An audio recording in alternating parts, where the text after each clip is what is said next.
Hier zou het naar het poppodium komen moeten.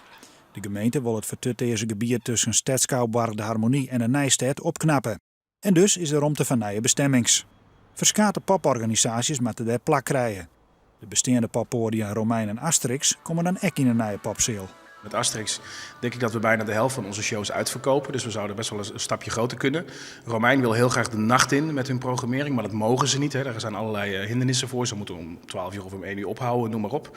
Terwijl er een heel brede potentie zit zeg maar, in het nachtpubliek. Dance bijvoorbeeld. De gemeente had nog net met de plannen instemd, omdat er een jaarlijkse kwart is van €140.000.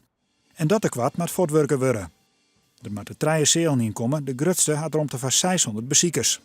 Boeker Jan ten Boom van de Jouwer werkt al 30 jaar met verschillende bands en artiesten door het hele land. Hij had twijfels of een zaal van 600 mensen in Ljouwert wel volkomt.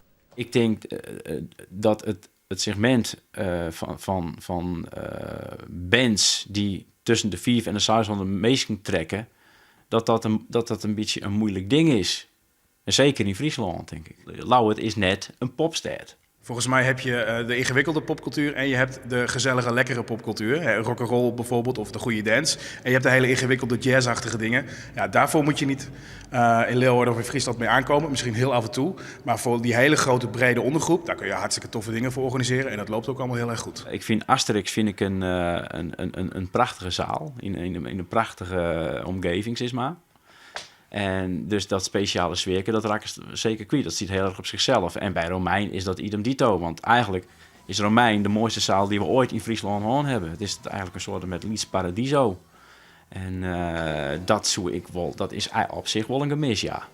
Oer een jaar hier wordt een definitief besluit genomen.